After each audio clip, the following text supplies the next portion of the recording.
nasyonal, serbisyong para sa Pilipinas. Hello, good morning.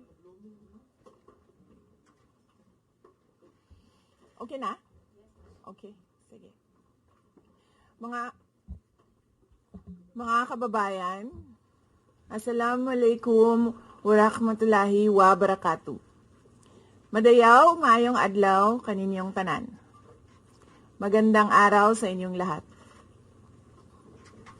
Sa mga nakaraang araw, marami ang humihingi ng reaksyon, komento, o damdamin. Damdamin ko sa issue ng impeachment na naihain laban sa akin. Sa kabila ng aking mga naging pahayag ukol sa planong impeachment sa mga nakaraan na buwan, ang tanging masasabi ko na lamang sa puntong ito ay God save the Philippines. Bukod dito, nais ko na lang ipaabot ang aking taus-pusong pasasalamat sa mga kababayan na patuloy na nagdarasal, sumusuporta, nagtitiwala, at patuloy na nagmamahal sa akin. Manalig kayo dahil sa taong bayan ang tagumpay. Syukran. I know, right? Braille. 3 questions, no follow-up. Okay. Oh. Ay, ayoko na. I'm okay. Using the list of those who signed now, Oo. marami doon, mga kumpay, mga naging supporter sa inyo. Sabi kasi, di ito lang daw basahin ko. Promise nila, reset na yun. We've already started preparing the moment Franz Castro announced the impeachment plans, which was November of 2023. So November of 2023, there were already lawyers doing their work for the impeachment. So we leave it to the lawyers. Last question.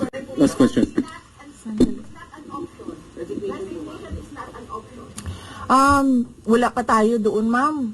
Masyado pang malayo yung mga ganyan na mga bagay. Nandun pa lang tayo sa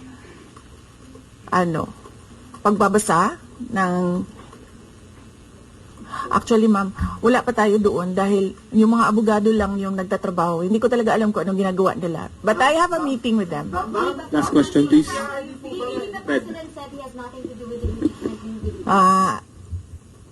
I do not want to answer that question. Next. Ma'am, confirm po ba na si dating Pangulo Rodrigo Duterte isa sa mga abogado niyo para sa impeachment? I do not want to answer that question. Yes, ma'am. Nakikita niyo po ba na may ihahalin tulad ng sitwasyon ngayon ng bansa sa 1984 ni George Orwell? I do not want to answer that question. Last. Last question.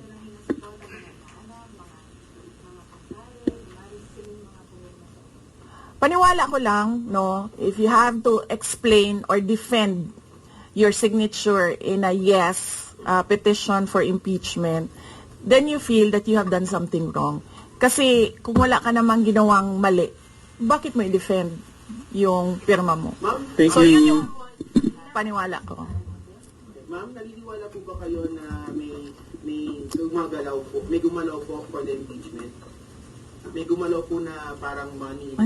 I do not want to answer that question. Yes. Endorsing senators, lalo na sa PDP slates, especially that may possibility na mag-overlap yung trial sa next Congress? Hindi pa namin napapag-usapan kung ano yung gagawin ko for the upcoming campaign and election. Pero nasabi ko na noon na patuloy yung trabaho namin, and isa sa mga trabaho namin ay gusto namin tumulong sa Commission on Elections in voter education, particularly yung wag mo ibenta yung boto mo, wag gumamit ng dahas during campaign and election day, yung mga ganon. Ma'am, payo niyo lang po sa ating mga kababayan sa nangyayari po ngayon sa ating bansa. Yes, sabi ko nga kanina sa statement ko sa ating mga kababayan na patuloy na sumusuporta, nagmamahal, nagdarasal, napakahalaga nun, ay manalig lang sila dahil sa taong bayan ang tagumpay.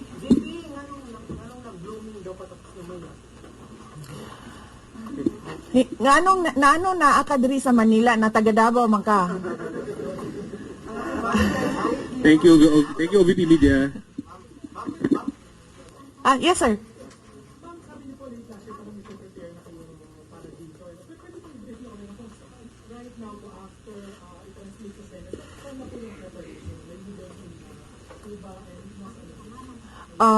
Well, may meeting kami mamayang hapon dahil nag-meeting sila kahapon. Hindi ako sumali, so merong briefing, legal briefing mamaya ang mga lawyers. So I will know more this afternoon. Pakikita nyo na yan pagpasok nila ng kanilang entry of appearance. Ma'am, tuloy po ang trabaho kahit may pinaghahandaan po kayo. Yes sir, opo. Kakatapos lang po ng planning conference ng Office of the Vice President. So we did it last Tuesday, Wednesday, and Thursday para po sa 2025 and 2026. So for 2025, may mga maapektuhan ba na programs ng OVP? Yes, nag-announce na kami no na wala kaming food and wala kaming burial and medical assistance dahil tinanggal yung line na yon sa budget eh. So hindi ka na pwede maglagay ng budget How doon. about the other programs now? Tutuloy siya. How confident are you that you won't be convicted in the impeachment court? Wala pa tayo. Masyadong pang malayo yan, ma'am. Wala pa tayo.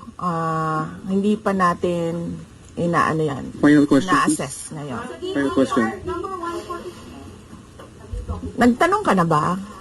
Kanina? O sige, ikaw. Final question, Lance. Before na you were serious considering to run for 2028, now na may impeachment na, are you more decided to run in 2028? Okay. So wala pa tayo dyan. Wala pa tayo dyan. But nasabi ko naman di ba, paulit-ulit kung we are seriously considering that. But it's difficult to decide without numbers. So kailangan malaman yung surveys and numbers. Sa next year pa yun. Oo. Sir, nagtanong ka na? Sir. Kyodo News, Ron. Are you concerned na yung possible consequence that you can be disqualified from public office kung magkaroon ng conviction? Yes, sir. Oo. Alam ko po yung penalties ng impeachment. And the moment na nag-resign ako sa Department of Education, before ako nag-resign sa Department of Education, pinag-isipan ko na lahat yan. Sa ngayon ba masasabi ninyo na lalo pa kayong nainganyo na ituloy ang pagtakbo sa 2020 presidential election? Nasagot ko na ata yung kanina sa question ni Sir na nakaitim. Sir. Number one in the articles of impeachment was your assassination threat to the president. Do you regret making that statement last night? I did not make an assassination threat to the president. Sila lang nagsasabi niyan. Sila lang nagsasabi may assassination. Sila nagsasabi may assassin, may gunman. Next po, GDB. Not say that. Sola. Kung kayo, confident kayo sa numbers ng House, and sabi nyo, hindi kayo confident. And nagkatotoo nga, ngayon sa Senate, you said na parang meron kayong confidence sa mga senador. So, ngayon, how do you feel about that? Do you still feel confident with the numbers in the Senate? Sandali, Mama. Kailan ko sinabi yun may confidence ako sa numbers sa Senate? Ano exact na sinabi ko? Sorry I cannot remember the exact words that I used. Parang nag-confident kayo with regards sa Senate, sa mga friends and allies ko. Unlikely ako magsasabi ng ganyan ba. Pero I will answer that next time. Now, sa Senate, Supposedly, received nila yung impeachment complaint the other day, pero nag-close sila agad because of the last session. Well, that is their prerogative as a body, no? So, we have to respect the Senate kung ano yung desisyon nila. Dahil sila yung mga nandoon sa loob. So far, you feel assured about your allies in the Senate? We haven't talked. I have not talked to my friends in the Senate. Wala. Last question, please. Bakit? Ito siya po ng impeachment po, ma'am. Sabi daw po niya siya opposed to impeachment daw po. Bakit kaya? Maybe we should ask. Maybe we should ask her first. Bakit niya i-block yung impeachment? Ma'am, how do you feel po? Sabi ni DDM, hindi niya supportado yung impeachment. Pero number one na, unang-unang pumirma yung anak niya. Consulted, actually. He would consult with Kasi sabi, ito lang daw basahin ko. Yan, ang daming nagbabantay sa gilid. Kinausap niyo na ba yung father niyo after your impeachment? Wala pa. But nagpadala ako ng message through sa kanyang assistant and sinabi ko na ano ba sinabi ko? Hindi ko maalala. I think I said everything will be all right. Yun ata ang sinabi ko. His reply was a song. MacArthur's Park. So, nagpadala siya ng video na kumakanta siya. Hindi ko pa nabasa, ma'am, yung complaint, but I understand lahat ng mga complaints na na-file sa House of Representatives nabasa na ng mga lawyers. pamilya ninyo kahit na dati Pangulong. Ay, pakiusap pa. Sandali, Sarah. Sandali, Sarah. What's wrong, Bowick? Ang preparation, challenges sa preparations, well, so far wala naman. Wala naman kaming na lang kami, na-overwhelm kami kasi ang daming mga lawyers na nag-signify na tutulong sila sa defense. So, ngayon ay pinag-uusapan on how to go about it na makuha lahat ng kanilang commitment of support at makatulong din sila sa pag-iisip kung ano yung gagawin sa defense. Harleen Delgado, ABS-CBN. Harleen, ABS. Nagtanong ka na, ma'am? Wala pa, ma'am. Sige, ma'am.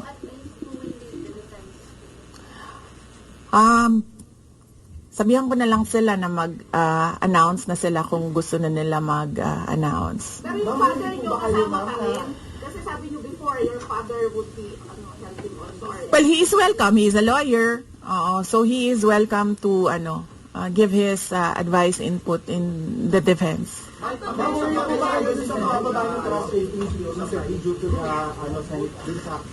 I will not answer that question. Yes, I'm sorry. Yes? Yes. So what happened was, nag-indefinite leave siya, and then she was admitted to the hospital doon sa Davao City na hospital siya, and then discharge siya ng mga doctors with ulitin ko. Si Yusek Zulaika Lopez, nag-indefinite leave siya after nung sa veterans hospital admission niya. Umuwi siya Davao, and then na-hospitalize siya doon. And then sabi ng doctors niya, we will discharge you but you have to come back ngayon ata, February, for further tests. And then bumalik siya for 1 day dito. Noong January, bumalik siya for 1 day dito sa Office of the Vice President, and she said na mag-leave siya for 2 months. And then I said yes, take the time that you need for your health. And then after a week, bumalik siya. Noong January, after a week, bumalik siya dito, and then she said hindi ako mag-leave. So sabi ko, okay, welcome back. Ma'am, pakiusap ang INC, meron bang pakikipag-usap kayo sa INC? Dahil sila po yung nag-rally against para wag tuloy yung case. Hindi pa po kami nagkausap ng INC, sir, pero nagpapasalamat po ako sa INC at sa buong sambayanan sa kanilang pananawagan ng kapayapaan. Ma'am, kamusta po ang staff ng OBP? Nagtanong ka na, sir? Wala pa, sir. Hindi ko masabi yan ngayon, sir. Wala pa kami dyan. Ma'am, Miss Iz. Nagtanong ka na, ma'am, wala pa. Miss Iz.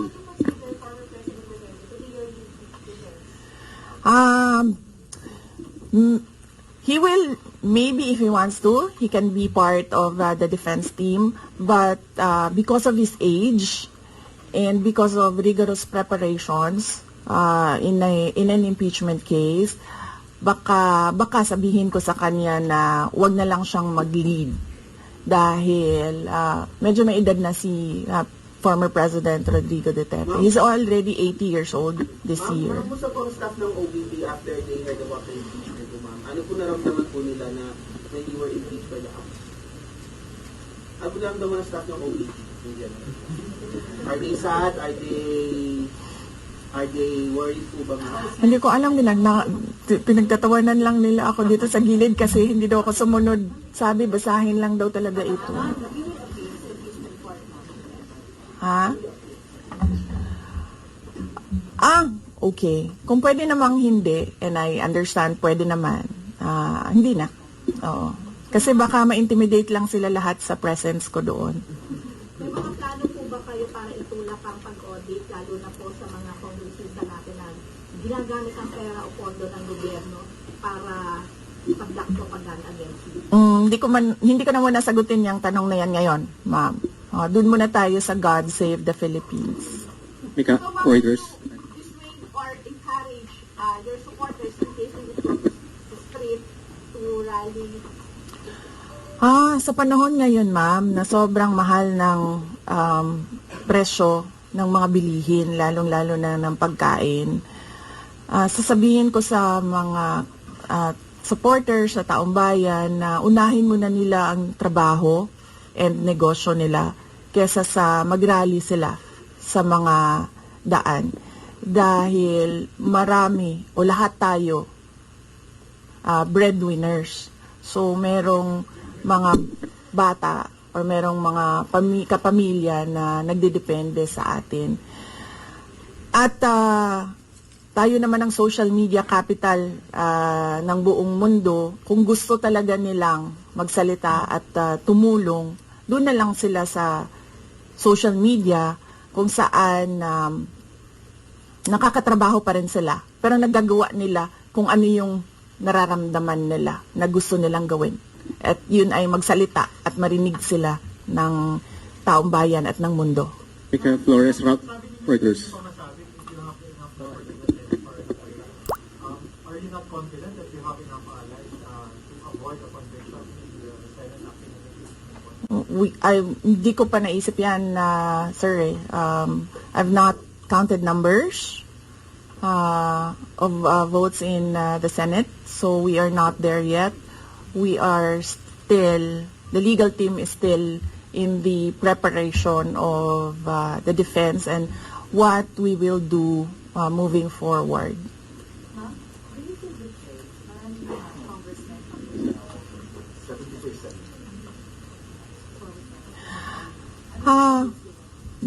Do I feel betrayed?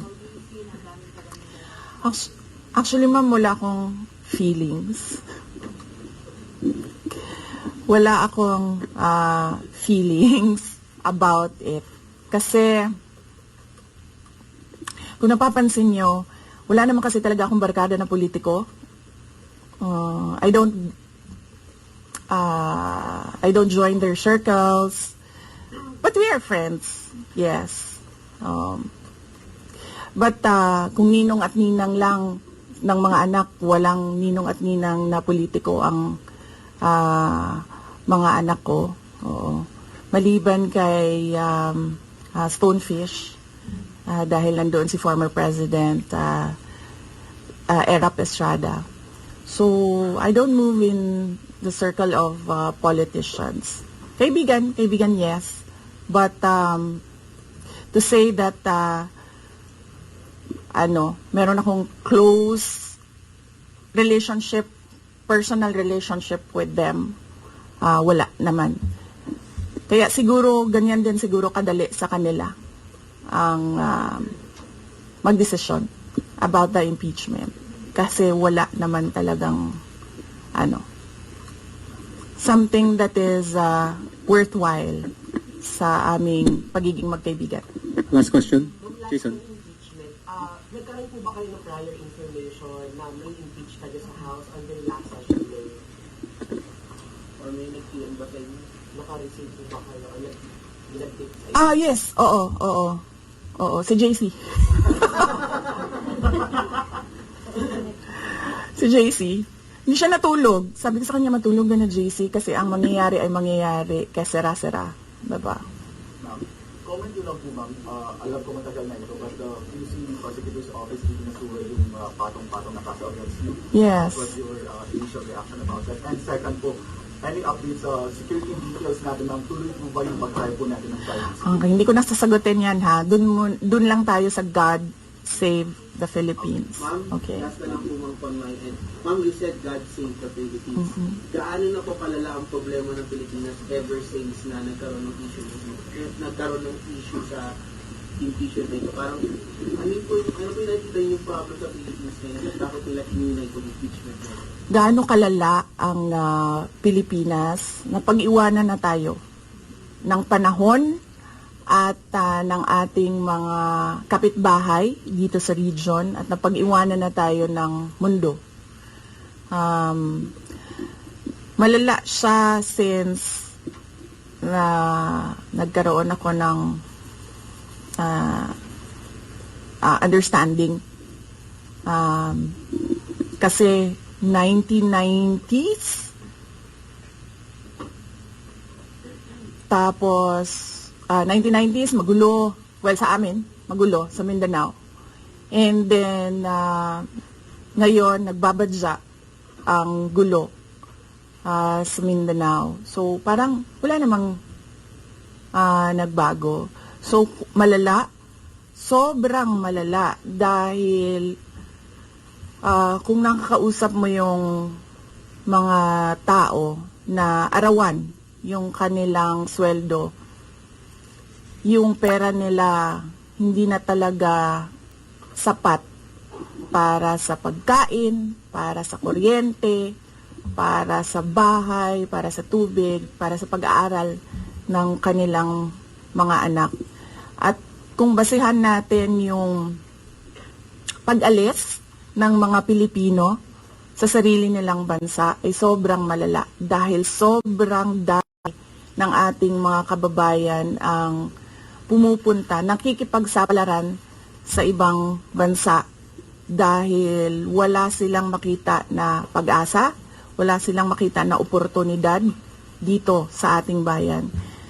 Kaya